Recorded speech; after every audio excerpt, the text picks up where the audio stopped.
A gente tem nessa semana uma colaboração muito especial na capa da edição do Jornal Metrópole, que é o texto de Biagio Talento.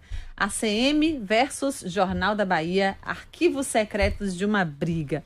Documentos jamais publicados revelam detalhes de como a ditadura militar acompanhou com preocupação a disputa entre Antônio Carlos Magalhães e o Jornal da Bahia na década de 70. Esse texto é de Biagio Talento, que conversa com a gente agora.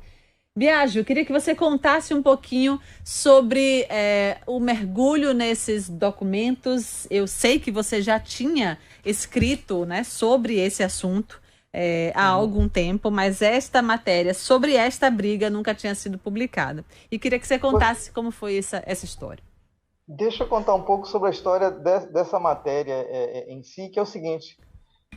Eu estou com esse material desde 2014. Na época que eu trabalhava no Jornal à Tarde, eu tinha feito uma série de matérias sobre esses documentos da ditadura, né, que o Grimaldo Zacariades, historiador da UFBA na época, tinha levantado, né, a partir da Lei de Informações, né, que foi promulgada em 2011, que abriu todos os arquivos da ditadura. E eu fiz uma série de matérias lá no Jornal à Tarde, mas essa não pôde ser publicada por razões técnicas, não sei bem explicar. Eu estava com esse material em mãos desde 2014, são 10 anos, né? 10 anos com isso Sim. aí. E quando eu vi as informações de que são os 60 anos do golpe militar, eu achei interessante finalmente soltar essa matéria e ofereci à Metrópole, que deu um espaço bem generoso sobre esse assunto, que é um assunto bem curioso, realmente, porque na briga dos militares de Antônio Carlos com o Jornal da Bahia, os militares estavam a favor do Jornal da Bahia, né? Apesar de Antônio Carlos ser um governador biônico nomeado pelos militares e apoiar os militares. Só que essa questão regional essa briga estava desgastando muito o regime militar, porque as pessoas estavam ficando a favor do Jornal da Bahia e contra o governador em função da perseguição que ele moveu ao Jornal da Bahia. Uhum. Biagio, como é que começa esse embate entre o governador e o Jornal da Bahia? O que startou essa briga? Olha, desde quando Antônio Carlos era prefeito, ele já vinha tendo um desentendimento com o João Falcão, que é o dono do Jornal da Bahia, mas eles se davam bem, até que se davam bem antes, né? Eram não digo amigos, mas conviviam bem. Mas algumas matérias críticas foram desgastando essa relação. E há um episódio contado até no livro do João Falcão, Não Deixa Essa Chama Se Apagar, que ele diz que quando Antônio Carlos ia ser nomeado governador, ele procurou o João Falcão, pois olha, tudo indica que eu vou ser o novo governador da Bahia, coisa e tal, vem aqui para lhe dizer. Quero o apoio do Jornal da Bahia, e o João Falcão teria dito, não, o jornal vai continuar com uma posição independente em relação ao senhor. Aí já foi um certo estremecimento. E aí, troca de chumbo para lá, troca de chumbo para cá, até que eles publicaram, o Jornal da Bahia publicou a manchete que deixou Antônio Carlos furioso, né? Indicava que ele estaria beneficiando uma empresa em que ele era sócio, a Magnesita. Uhum. E a partir daí o Antônio Carlos entra com uma ação para processar o João Carlos Teixeira Gomes, o Joca, que era o editor-chefe do Jornal da Bahia, com base na Lei de Segurança Nacional, né? Entrou na auditoria militar. Aí, a partir daí que houve o rompimento total. E isso tudo sendo acompanhado pelo SNI, né? Esse serviço de inteligência criado em 64 pelo Goberido Couto Silva, que tinha esse objetivo de ficar monitorando o país para saber onde é que tinha críticas ao governo militar, movimentação das oposições, enfim. Tudo que pudesse desgastar o governo, o SNI acompanhava e fazia relatórios. E esse foi um dos casos. Os arapongas fizeram lá vários relatórios dizendo, olha, o Antônio Carlos aqui tá brigando contra o Jornal da Bahia, isso está respingando no governo federal, coisa e tal, e os relatórios estavam sendo preparados, estavam sendo feitos ao longo dessa briga, né? Quando ocorreu Antônio Carlos entra com ação na auditoria militar em Salvador, o cara faz um outro relatório, o Araponga faz um outro relatório, dizendo, olha, o cara entrou lá contra o Jornal da Bahia e nem sequer discutiu com os militares aqui a conveniência ou não dele processar o jornal, que isso vai desgastar mais ainda. E aí foi com essa preocupação, até que 2 anos depois que se iniciou esse processo, a auditoria militar deve ter sido com a aquiescência da ditadura, né? Absolveu o Joca, né? O Joca não foi condenado, Antônio Carlos perdeu essa parada. O pena de aço. A matéria descreve essa briga, né? Foca mais nesse acompanhamento do SNI a essa situação. Para a gente entender, quem está conversando com a gente é Biagio Talento, jornalista, escritor, para nossa alegria e honra, nosso comentarista também aqui da Rádio Metrópole. Para a gente entender, Biagio, a opinião pública naquele momento começava a comprar a briga do Jornal da Bahia, né? Por ter aquela coisa de ser a parte mais fraca, o elo mais fraco, uma injustiça, e aquilo ia ganhando um corpo que o governo militar, para eles, não interessava. Exatamente. E repercussão internacional, algumas entidades de jornalistas, né, da imprensa prestando apoio ao Jornal da Bahia, e os jornais do Sul, né, os grandes jornais, os jornalões do Sul, do Sudeste, o Jornal do Brasil, o Estado de São Paulo, o Folha. No relatório tem alguns recortes do Jornal do Brasil com charges, né, com Antônio Carlos, né? Acho que o jornal reproduz o Jornal da Metrópole, sim. Ele aparece como uma divindade, uma divindade, né? A nova exato. divindade de Bahia. Né? Aí isso tudo causava muito desgaste, porque os militares queriam dar a impressão de que não, era um governo sério, coisa e tal. Aqui tudo funciona bem, a gente não persegue ninguém. Agora, quando você pesquisa uma coisa, você encontra, Nardelli, uma série de detalhezinhos, né, que passa despercebido, né, ao longo até do noticiário ou até dos livros de história. Nesse caso, tem uma curiosidade que está no final da matéria, é que o Jornal da Bahia, a direção fez uma carta para a Médici. Você deve ter lido. Repleta de elogios. Eu nunca vi alguém elogiar tanto o ditador sanguinário como o Médici, como eles fizeram naquela carta. Conte aí para quem não leu a matéria. Mas aí chamaram o Médici de pessoa justa, de elevado teor moral, que não persegue ninguém. Ou seja, eu vou ler esse trechinho. Que ele não era, né? Isso, eu vou ler esse trechinho. Aqui, só para ler esse finalzinho da matéria de Biagio, diz o seguinte: elogios ao ditador. O dossiê é encerrado com o caderno especial, aspas, 4 anos de resistência do Jornal da Bahia, que foi publicado pelo Diário em 16 de março de 75. Nesse caderno, se reproduz uma carta enviada pelos funcionários do jornal à Médici, pedindo que o governo federal não permita que a CM feche o matutino. O que chama a atenção são os elogios pouco comuns ao general, considerado o mais duro do período do governo militar, que por idade colocou para a gente na tela. Aspas para um trecho desta carta. Se resolvemos dirigir-nos a Vossa Excelência, é porque sabemos que na presidência da República se encontra um brasileiro esclarecido e justo, profundamente identificado com as aspirações do seu povo e com os interesses de quantos labutam por um Brasil mais próspero e mais forte, dentre os quais legitimamente se incluem todos aqueles que trabalham em jornais e que sempre mereceram de Vossa Excelência o mais atencioso e respeitoso dos tratamentos. E também porque sabemos, senhor presidente, que a elevada formação moral de Vossa Excelência repudia quaisquer injustiças, ameaças ou perseguições. Não, mas Rapaz. muitos me disseram, muitos colegas me disseram, não, é porque eles estavam fazendo um teatro para elogiar Médici para que ele realmente não apoiasse Antônio Carlos nessa briga. Uhum. Mas é interessante esse negócio, né? Tem uma frase de Xuxa que é bem típica, que acho que se aplica aí, que Xuxa, durante a Segunda Guerra, dizia: não, eu faço aliança até com o diabo para derrotar Hitler. Não tem isso, não. Se É verdade. precisar, É verdade. peço ajuda até o diabo. Na, Talvez na, tenha sido na por guerra aí, vale né? tudo. Na guerra vale Exatamente, tudo. exatamente. Para defender os empregos do jornal, acho que eles tentaram Sim. mandar amaciar o ditador, né? Aham.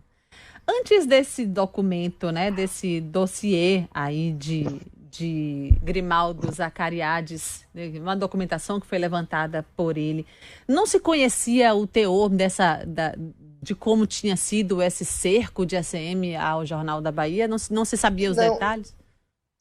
a novidade nesse caso aí, para ele e para mim também, e para as pessoas que eu consultei, é a preocupação do SNI em acabar com essa briga, né? É ficar ao lado do Jornal da Bahia contra Antônio Carlos, que era o governador biônico dos militares aqui.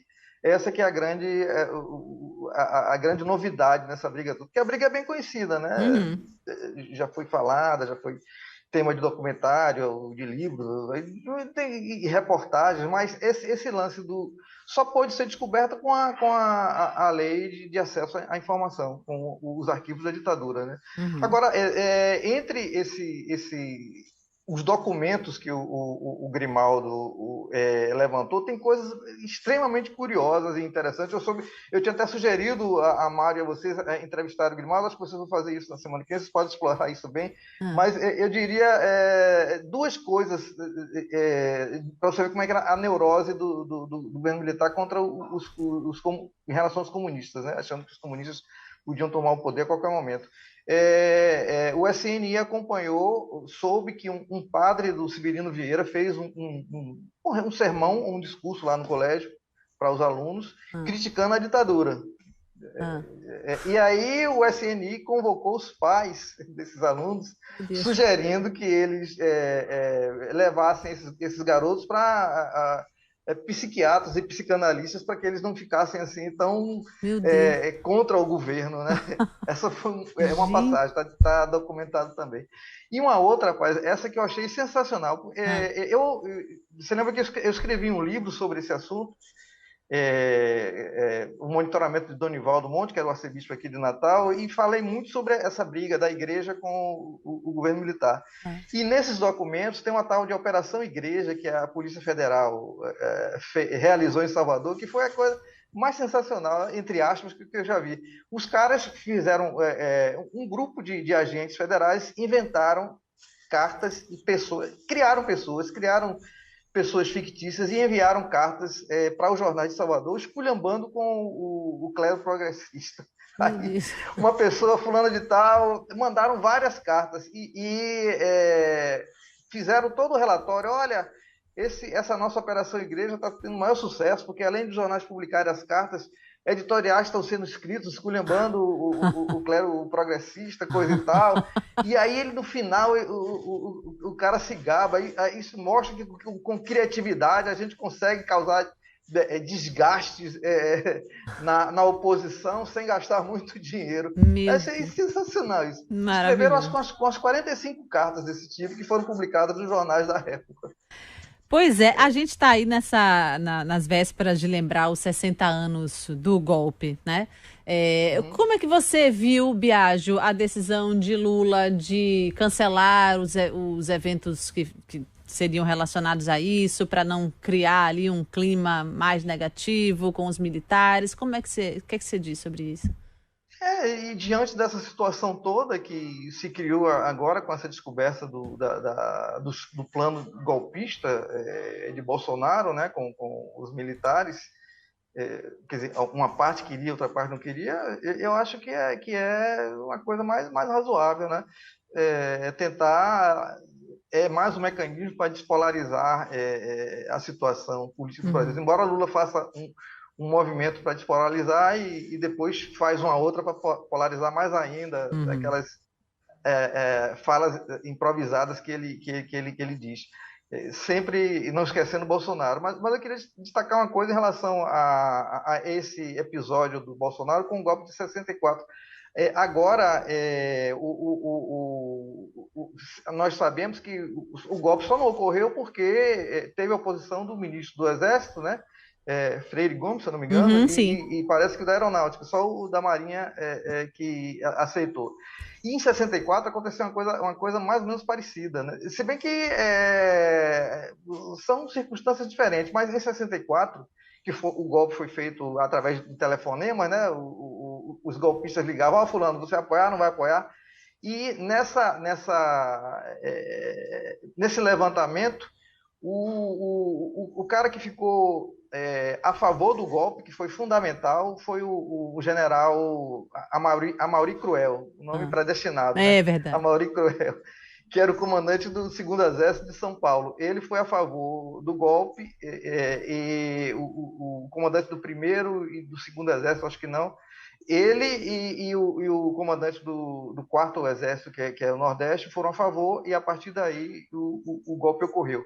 Agora, recentemente, há coisa de 3 ou 4 anos, se eu não me engano, um assessor lá do general Cruel disse que ele só aceitou o golpe porque recebeu uma maleta de $1 milhão da Fiesp. Mas é uma coisa que eu não sei, não sei se está comprovado ou não, mas parece que o general Cruel foi subornado para apoiar o golpe. Gente, carece talvez aí de um novo levantamento histórico, de um bilhete. É um assessor dele, um major chamado Erival, um nome assim. Ele deu essa entrevista há uns 5 ou 4 anos, já com assim 94 anos de idade, dizendo, olha, eu vi lá, ele recebeu uma maleta da Fiesp com $1 milhão, por isso que ele apoiou o golpe. Mas quando você estuda um período desse, né, você vai mais a fundo, você pesquisa, você vai ver livros e documentos da época, você descobre coisas que realmente não estão no noticiário. Eu, por exemplo, eu não sabia, não sei se você sabia, os ouvintes, a grande parte creio que não, que Jango, às vésperas do golpe, ele tentou implantar o estado de sítio do governo dele, né, para o governo dele. Sim. Que ele sofria forte oposição do governador do Rio, Carlos Lacerda, Sim. de São Paulo, Adhemar de Barros. Sim. Aí ele queria aprovar um estado de sítio para destituir esses 2 governadores e ele seguir governando, né? Só que ele fez o estado de sítio da forma que a Constituição da época previa e mandou para o Congresso aprovar. O Congresso aí não aprovou. Inclusive, não aprovou, sendo rejeitada por alguns dos aliados dele, como o Partido Comunista e outros. O Juscelino Kubitschek também foi um outro que não apoiou o estado de sítio, porque Juscelino Kubitschek e as pessoas ligadas ao Partido Comunista achavam que se Jango continuasse no governo com o estado de sítio, ele ia cancelar as eleições presidenciais de 65 e ia continuar como Getúlio Vargas, inclusive, fez na Revolução de 30, né? Ele tinha prometido fazer eleições, aí depois ele deu um golpe dentro do golpe e continuou. Aí, por causa disso, o estado de sítio de Jango não foi aprovado. E aí a direita foi e deu o golpe. Hélio Gaspari, naquela coleção dele sobre a ditadura, Sim. faz uma imagem bem interessante. O governo era uma espécie de árvore podre que penderia para o lado que a pessoa empurrasse mais forte. Quem empurrou mais forte foi a direita e não a esquerda. Perfeito. Biagio, olha, queria muito te agradecer, tá? Pela nossa conversa aqui, por ter trazido esta matéria, oferecido à Metrópole, que está na capa dessa edição do jornal Metrópole. Semana que vem, na próxima, a gente vai falar ainda muito sobre esse assunto, né? Os 60 anos do golpe, reportagens, entrevistas, e eu acho que a gente está dando esse pontapé inicial nesse momento aqui, nessa conversa com você e com essa matéria sua na capa do nosso jornal Metrópole. Portanto, muito obrigada pela conversa, pela reportagem, por ser o nosso comentarista. Estamos aí no aguardo de seus comentários novos. Doutora Helenita de Holanda também, que gostamos muito de ouvir. Eu tenho pressionado ela para fazer mais algumas. Ela está com um projeto agora aqui que está tomando um certo tempo, né? Que a gente está fazendo uns vídeos sobre artistas daqui da região metropolitana de Natal. E talvez não tenha muito tempo para isso, mas ela vai fazer, com certeza. Pronto, a gente aguarda, a gente espera. Pronto. Obrigada, Biagio. Uma boa tarde para você e até a próxima. Um abração a você, a todos e aos ouvintes. Tchau. Maravilha.